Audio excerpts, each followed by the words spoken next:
It's nice to have you here with us today. Tell our audience how you become an investor and why you choose investing as a way of income. As we all know, investments can be very risky and not all people are successful. Well, when my family moved to America, my father was a banker, and he told me about the system, educated me into that system, and when I was a boy I was growing up seeing people from that world. They were people who dressed immaculately, beautiful suits, nice shirts, nice ties, nice watches, but more than that they knew how to wear those things. They exuded a confidence and a dignity. I was born into that world, but I wanted to be like those people, but more than that, I needed to earn my place there. I needed to deserve it.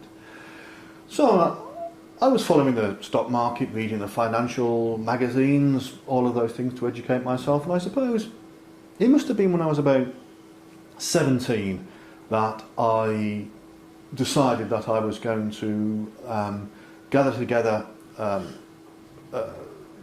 some capital and start investing myself. And I was a young man. I wanted even my first stake to be money that I'd earned. So I was doing all kinds of jobs. Busboy, I was selling tickets for the circus, delivering pizza, all of those jobs that young people do. And I got together, it was about $4,000, which in those days, it wasn't a fortune, but it was a significant amount. And I invested it. And from that investment I was able to pay my way through college. I took my father's advice on investments, but it wasn't so much that he told me, buy these shares, buy those shares. That wasn't what he taught me. It was the methodology. You asked about risk. An investor isn't a gambler. An investor studies meticulously. He eliminates risk as much as possible.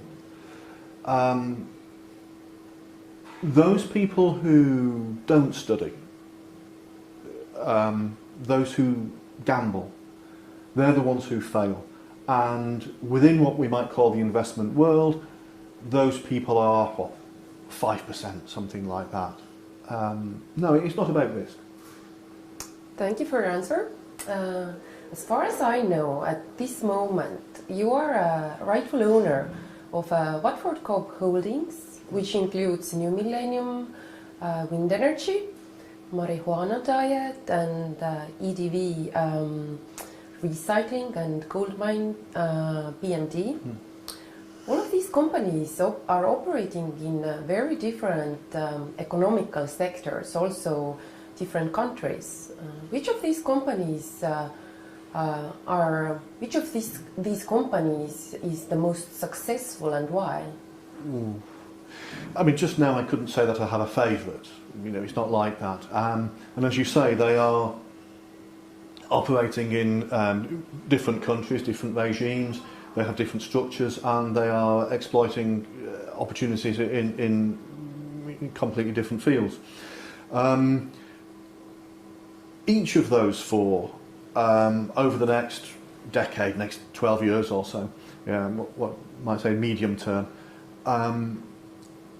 they are looking at almost unlimited opportunities for growth and increased earnings. So I wouldn't like to say now which one I predict to be the most effective over that time. We'd have to look. You'd have to come back and speak to me again in maybe 10 years' time, and then we'd know. Are you currently considering new directions, and what are your plans with the holding itself? Well, all the time I'm meeting people who are offering projects. They're seeking investment all the time. But not long ago, Kickstarter enabled people looking for investments for startups to made the whole process much, much easier.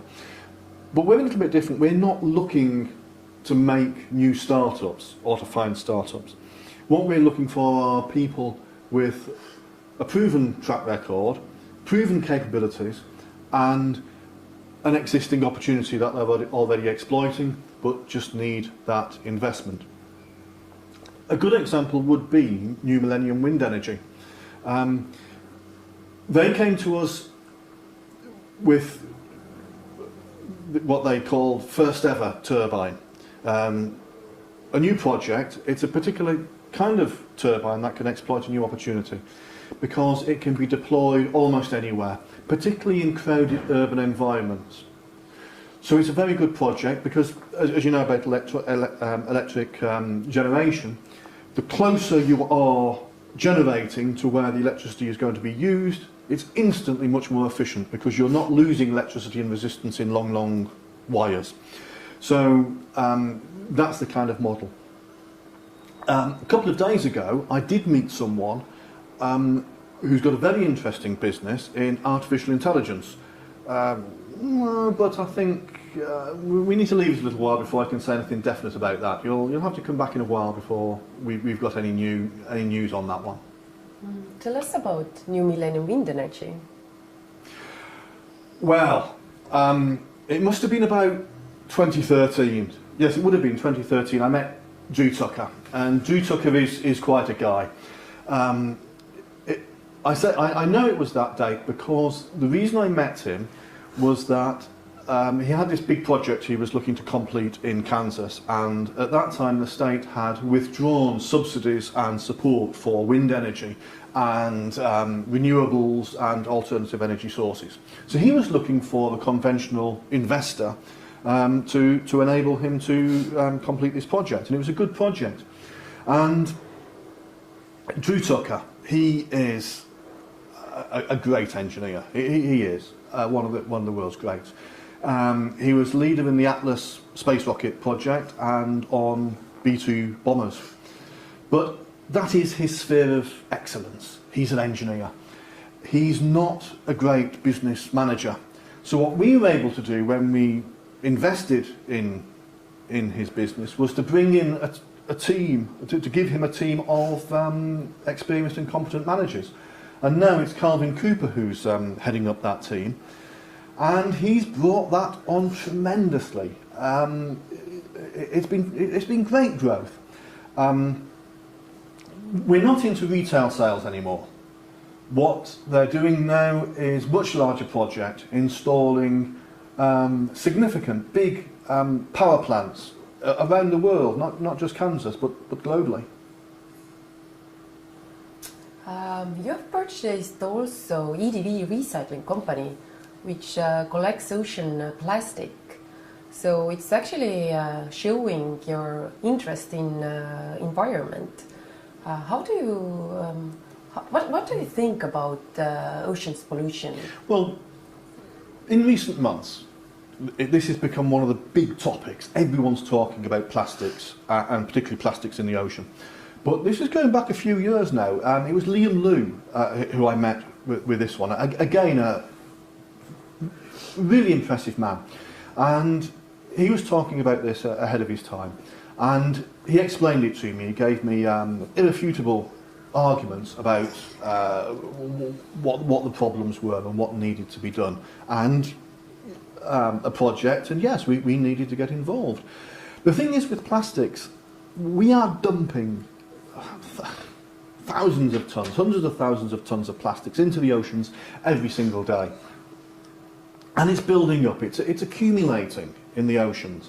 And it's not just the turtle with a plastic bag over its head. These things are degrading and becoming little particles, and they're polluting and poisoning all of the creatures who live in the sea.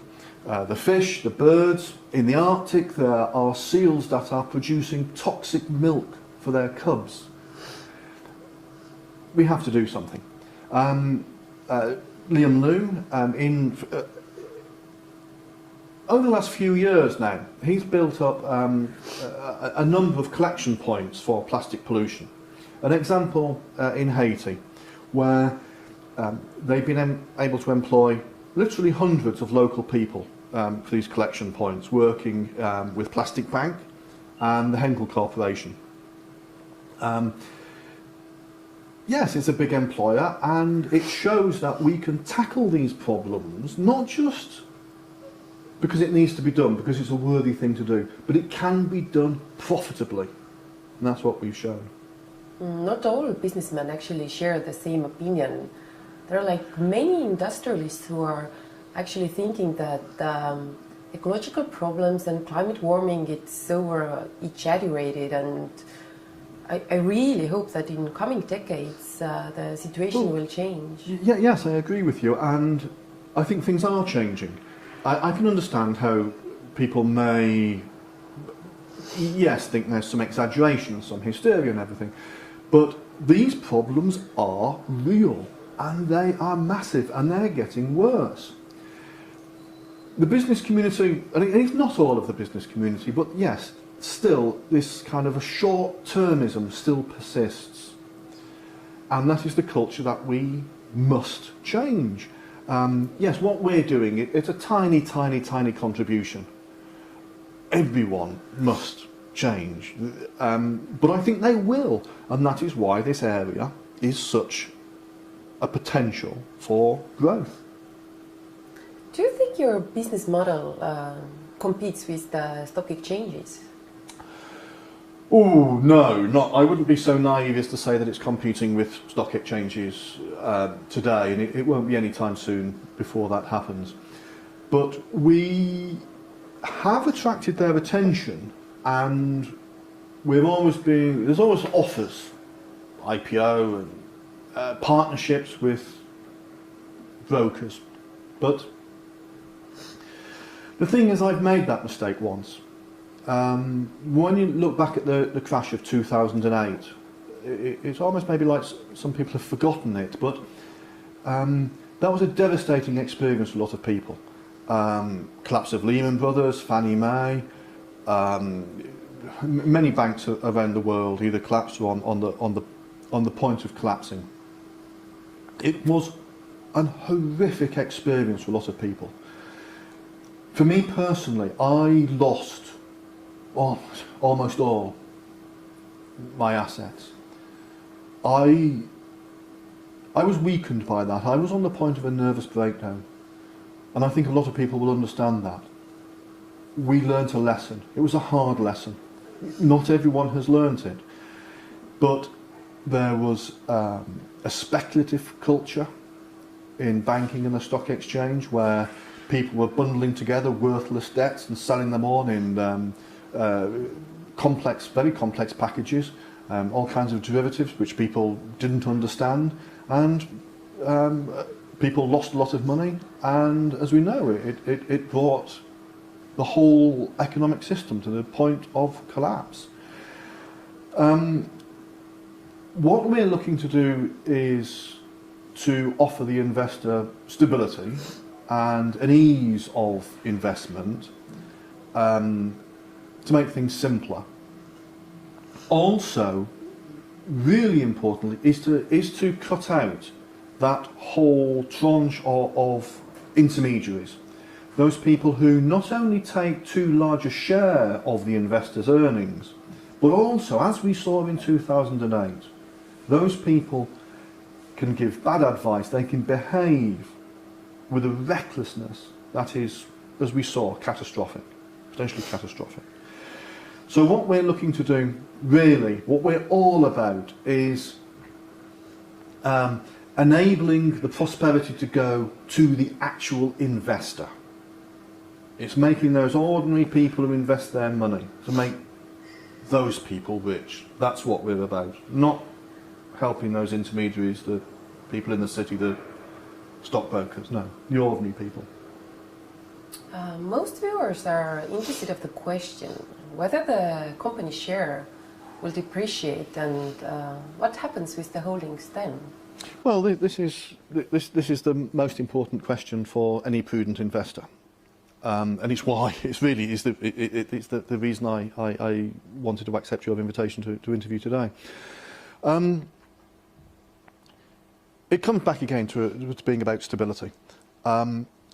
with a system that is dependent on those intermediaries and on rumours, the value of shares can fluctuate according to speculation, not according to the actual performance of a business, and certainly not what we should be looking at, which is the long-term performance of a business. So in recent days, we've seen an incredible wobble on stock exchanges dealing in Chinese shares. Just the last couple of days it has recovered as people have understood that those almost hysterical reaction was inappropriate. There has been a correction, but it's not always like that. One of the big problems that real businesses, relatively small businesses who are looking for investment face is a kind of a parasitic speculative investor. The classic example you'll learn about it at university when you're studying these things is you have, say, $1 million of investment from various people. You have a share value of $1 million and you go and buy a ship for $1 million. Richard's shipping company. But then a rumour will start, an instability, totally unreal. What it means is that your share price will go down. Maybe it goes from a total of $1 million to only $250,000. And then some raider, some hostile bid will come in and buy up those shares for $250,000. He then owns Richard's ship. But Richard's ship is still worth $1 million. So he closes the business down, sells the ship, makes an instant tremendous profit. But the shareholders and Richard have been robbed. That is what we're trying to get away from with the platform and our model of real investment. How can you evaluate the platform's work, and are you satisfied with the results? Oh, yes, satisfied, yes. The results have been greater than we expected. You see, when we started this, the models and the predictions were based really on the US market, just the US market. That's how we based our calculations. But it has expanded outside the US as other people have wanted to invest. As maybe you might expect today, which you wouldn't have expected a decade ago maybe, Brazil, Indonesia, Mexico, investment coming from those places. But also that maybe you wouldn't have predicted a decade ago was investment coming out of core of Europe, France and Germany. And also, of course, increasingly Russia, important source of investment. So I wouldn't have expected that, but of course, now that it is happening, we're flexible, we modify, and Europe and Asia are important growth areas for us. And we're trying to set up regional offices. We set up really quite recently in Russia a representative office, and I hope I'm saying this right, a city called Ulan-Ude. Is that the correct way of saying it? Sounds good. Right, thank you. Don't want to embarrass people. And yes, we're looking to expand that network in Europe and Asia. How public are you? Ooh, well, within our world, I have a lot of meetings. I need to meet the employees, our people. You need to do that to keep in touch, to know all of these things, what's actually happening on the ground in the business. But also shareholders, of course, meeting those people, and I'm meeting all the time people with businesses who are looking for investment, that potential of growth that we've talked about. But how shall I say? Well, so over the next 3 or 4 months, I'm totally booked up. You know, I can't make any more appearances of anything.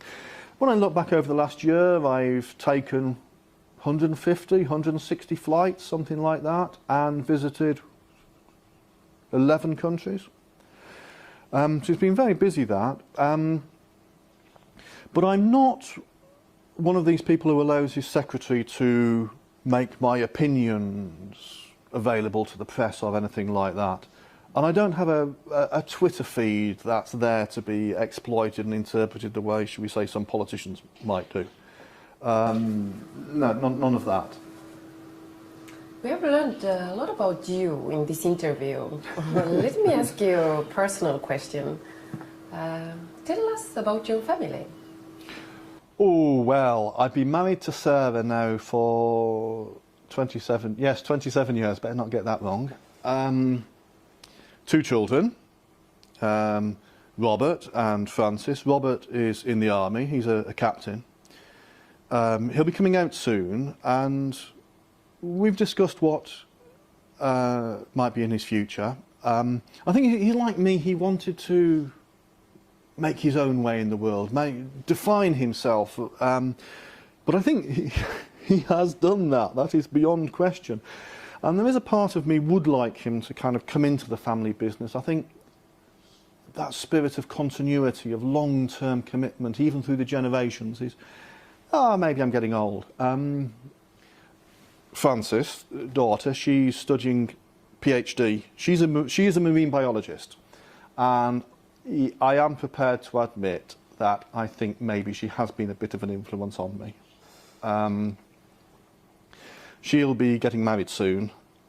She was a real mummy's girl, and they used to kind of gang up on me a bit. And her fiance, husband soon, he's a bit of an ally. He's a good man. Yeah, family. I've been lucky. Yeah.